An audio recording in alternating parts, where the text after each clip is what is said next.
प्राचीन रहस्य, भूली हुई सभ्यताएं। आज के इस गहरे विश्लेषण में स्वागत है। आज हम एक ऐसी 2000 साल पुरानी गेटकीपर यानी द्वारपाल जैसी रणनीति पर चर्चा करेंगे, जिसे आज के आधुनिक दौर में बिल्कुल नए तरीके से वापस लाया गया है। बात हो रही है पर्शियन गल्फ स्ट्रेट अथॉरिटी की और कैसे अंतर्राष्ट्रीय समुद्री रास्तों पर नियंत्रण का पूरा तरीका बदल रहा है।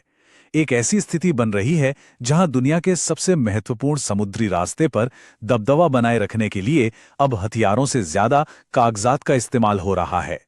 तो चलिए इसे डिटेल में समझते हैं। दुनिया के कुल तेल व्यापार का 20% हिस्सा यानी वैश्विक अर्थव्यवस्था को चलाने वाली हर 5वीं बूंद और उसके साथ भारी मात्रा में एलएनजी शिपमेंट्स सिर्फ इसी एक रास्ते स्ट्रेट ऑफ हॉर्मुज से होकर गुजरते हैं। ये आंकड़े सच में इस रास्ते की अहम भूमिका को साबित करते हैं। अगर किसी भी वजह से इस मार्ग पर आवाजाही थोड़ी सी भी रुक जाए या धीमी पड़ जाए तो इसका असर सीधे आम इंसान की जेब पर पड़ता है। तेल की कीमतें आसमान छूने लगती हैं, ट्रांसपोर्ट महंगा हो जाता है और ग्लोबल सप्लाई चेन की सांसें अटक जाती हैं।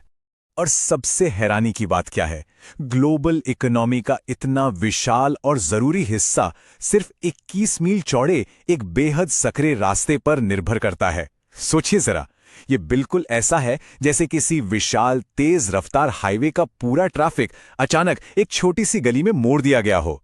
ये एक ऐसा चोक पॉइंट है जहां समुद्र इस कदर सिमट जाता है कि यहां से गुजरने वाले हर जहाज को एक बेहद नाजुक मार्ग से आगे बढ़ना पड़ता है।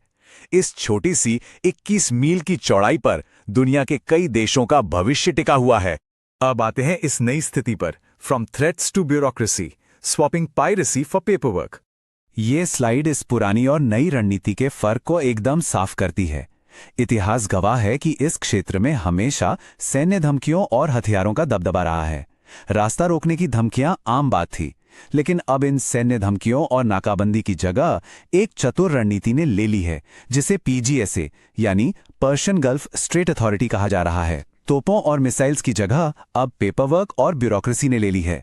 अब समुद्री इलाके को मिलिट्री इंटिमिडेशन से नहीं बल्कि फॉर्मल सरकारी फाइल्स और नियमों के जरिए नियंत्रित किया जा रहा है।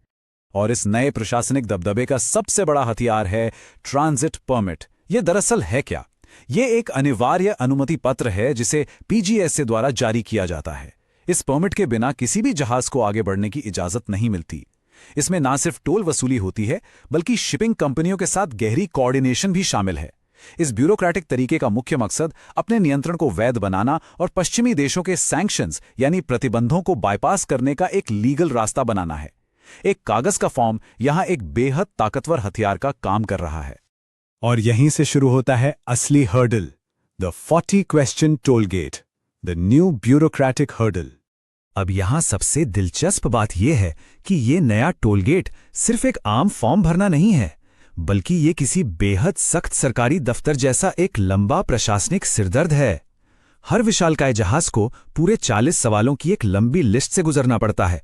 पूछा जाता है कि जहाज का असली मालिक कौन है, क्या इसका अमेरिका या इजराइल से कोई दूर दूर तक का संबंध है, क्रू किस देश का है, क्या उनके पास पश्चिमी देशों का इंश्योरेंस है और उनका आखिरी डेस्टिनेशन क्या है। इन्हीं 40 सवालों के उत्तर डिसाइड करते हैं कि जहाज आगे जाएगा, हफ्तों तक फंस जाएगा या उसे पूरी तरह रोक दिया जाएगा। लेकिन एक बड़ा सवाल उठता है कि आखिर ऐसा क्यों? Motives behind the PGSA, why create a bureaucratic toll gate? तो यहां मुख्य बात यह है कि जब मिलिट्री पावर पहले से है तो इस लंबी कागजी कार्यवाही की जरूरत क्यों पड़ी? इसके पीछे 3 बड़े लक्ष्य हैं। पहला, इकोनॉमिक वॉरफेयर यानी आर्थिक युद्ध, जिसका मकसद तेल की कीमतों और शिपिंग कॉस्ट को बढ़ाकर पश्चिमी देशों पर आर्थिक दबाव डालना है। दूसरा, पॉलिटिकल लेवरेज, ये दिखाने की कोशिश है कि जब तक पूरी दुनिया गल्फ ऑयल पर निर्भर है तब तक उन्हें अलग थलग नहीं किया जा सकता। और तीसरा और सबसे अहम बिंदु है स्ट्रेटेजिक रिकॉग्निशन। जब बड़ी शिपिंग कंपनियां टोल भरकर ये फॉर्म जमा करती हैं तो वे अनजाने में ही इस विशाल समुद्री मार्ग पर एक देश के औपचारिक नियंत्रण को कानूनी रूप से स्वीकार कर रही होती हैं। अब आगे बढ़ते हैं और देखते हैं इसका असर। Global impact and diplomacy, a divided geopolitical landscape. अगर ध्यान दिया जाए कि यह असर कैसे बदल रहा है तो साफ दिखता है कि दुनिया इसे एक ही चश्मे से नहीं देख रही। भारत जैसे देश के लिए, जहां से काफी तेल आता है और चबाहार पोर्ट जैसे अहम हिट जुड़े हुए हैं, वहां बैलेंसिंग डिप्लोमेसी काम आती है। उन्हें सेफ पैसेज आसानी से मिलने की संभावना रहती है। लेकिन वहीं दूसरी तरफ देखा जाए तो अमेरिका, यूके और इजराइल जैसे देशों के लिए ये टोलगेट एक भयंकर सिरदर्द बन गया है। इन्हें सैंक्शंस का जोखिम और टारगेटेड डिलेज यानी जानबूझकर पैदा की गई देरी का सामना करना पड़ रहा है। एक ही रास्ता, पर नियम सबके लिए अलग अलग। और इस सब का सबसे बड़ा जियोपॉलिटिकल निष्कर्ष है the new multipolar reality, challenging the dominant order. सच तो यह है कि मुद्दा अब सिर्फ एक छोटे से 21 माइल के समुद्री रास्ते तक सीमित नहीं है। ये एक विशाल ग्लोबल बदलाव की ओर इशारा कर रहा है।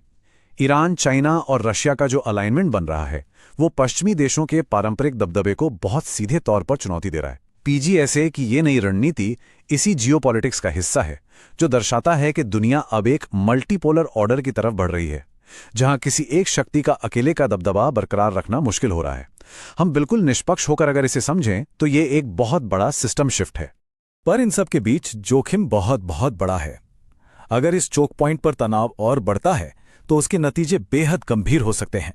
एक छोटी सी चिंगारी एक बड़ी आर्थिक मंदी यानी एक ग्लोबल रिसेशन ला सकती है, जिसका सीधा असर रोजमर्रा की जरूरतों पर पड़ेगा। और इससे भी ज्यादा खतरनाक बात यह है कि इस ब्यूरोक्रेसी के चलते अमेरिका और ईरान के बीच किसी बड़े सैन्य या समुद्री टकराव की आशंका को बिल्कुल नकारा नहीं जा सकता। ये एक ऐसी जटिल स्थिति है जहां पर गलती की कोई गुंजाइश नहीं है। इस चर्चा के अंत में एक बड़ा सवाल खड़ा होता है, क्या आने वाले समय में जियोपॉलिटिक्स की लड़ाइयां मिसाइल और तोपों से नहीं, बल्कि दफ्तर की फाइल्स, फॉर्म्स और ब्यूरोक्रेसी से लड़ी जाएंगी? इस पर विचार जरूर किया जाना चाहिए। और अब जाने से पहले एक छोटी सी भौगोलिक त्रिविया। इनमें से कौन सा देश ईरान के साथ जमीनी सीमा साझा नहीं करता? विकल्प हैं ए इराक, बी अफगानिस्तान, सी पाकिस्तान या डी सऊदी अरेबिया। देखते हैं कितने लोग इसका सही जवाब कमेंट्स में दे पाते हैं। अगली चर्चा तक के लिए धन्यवाद।